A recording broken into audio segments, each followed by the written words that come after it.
2 Kings chapter 6.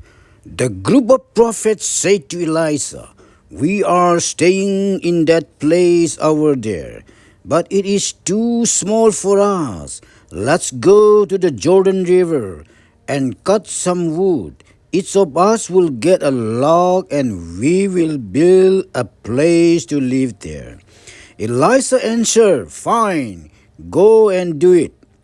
One person said, "Please go with us." Elisha said, "Fine, I will go with you." So Elisha went with the group of prophets. When they arrived at the Jordan River, they began to cut down some trees. But when one man was cutting down a tree, the iron axe head slipped from the handle and fell into the water. The man shouted, "Oh, master, I borrowed that axe." The man of God, Elisha, said, "Where did it fall?" The man showed Elisha the place where the axe had fell. Then Elisha cut a stick and threw the stick into the water.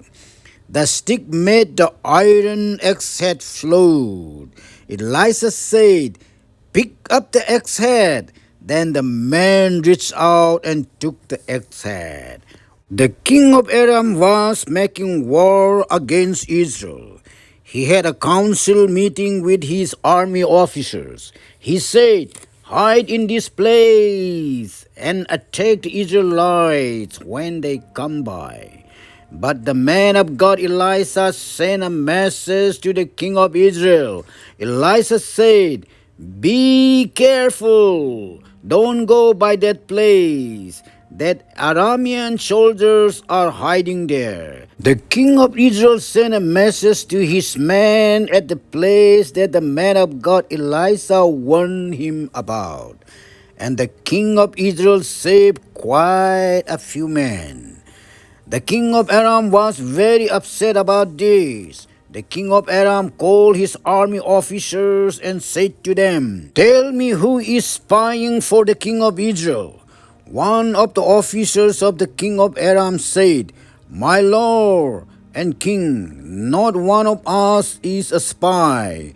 Elisha the prophet from Israel can tell the king of Israel many secret things, even the words that you speak in your bedroom."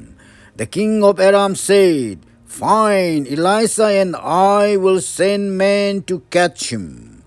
The servants told the king of Aram, "Elisha is at Dothan." Then the king of Aram sent horses, chariots, and a large army to Dothan. They arrived at night and surrounded the city. Elisha's servant got up early that morning. The servant went outside, and he saw an army with horses and chariots all around the city. Elisha's servant said to Elisha, "Oh, my master, what can we do?" Elisha said, "Don't be afraid. The army that fights for us is larger than the army that fights for Aram." Then Elisha prayed and said, "Lord, I ask you open my servant's eyes so he can see." The Lord opened the eyes of the young man, and the servant saw the mountain was full of horses and chariots of fire. They were all around Elisha. These horses and chariots of fire came down to Elisha. Elisha prayed to the Lord and said, "I pray that you will cause these people to become blind." The Lord did what Elisha asked. The Lord caused the Aramean army to become blind. Elisha said to the Aramean army, "This is not the right way. This is not the right city. Follow me. I will lead you to the man you are looking for." Then Elisha led the Aramean army to Samaria. When they arrived at Samaria, Elisha said, "Lord, open the eyes of these men so they can see." Then the Lord opened their eyes, and the Aramean army saw they were in the city of Samaria. The king of Israel saw the Aramean army. The king of Israel said to Elisha, "My father, should I kill them? Should I kill them?" Elisha answered, "No, don't kill them.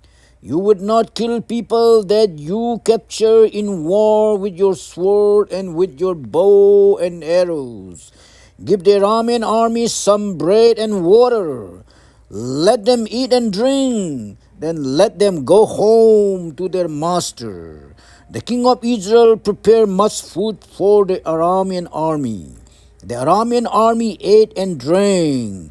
Then the king of Israel sent the Aramean army back home. The Aramean army went home to their master. The Arameans did not send any more soldiers into the land of Israel to make raids.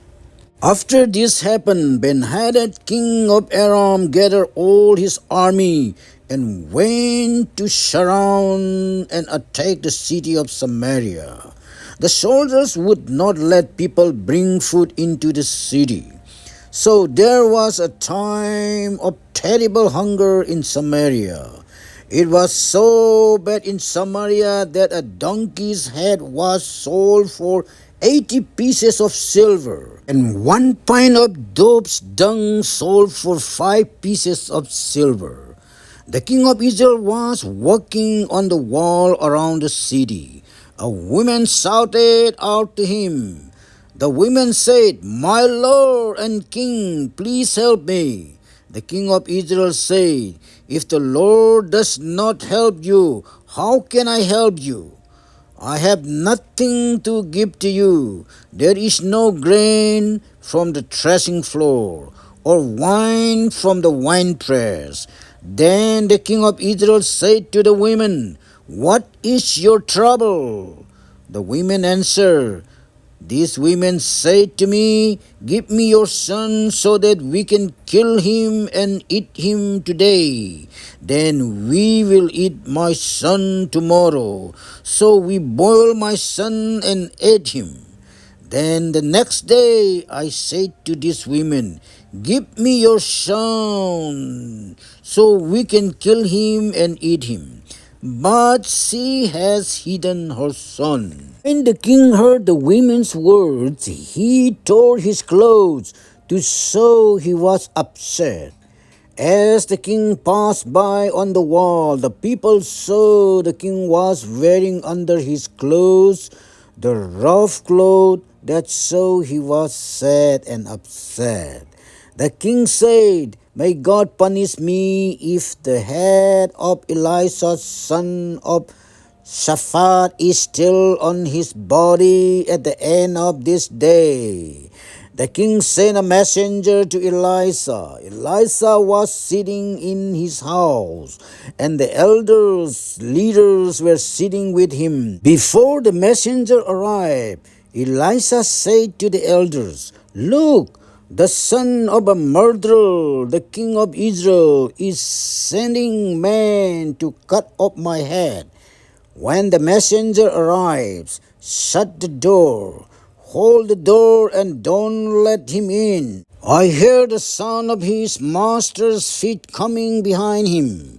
While Elisha was still talking with the elders, leaders, the messenger came to him. This was the message: "This trouble has come from the Lord. Why should I wait for the Lord any longer?"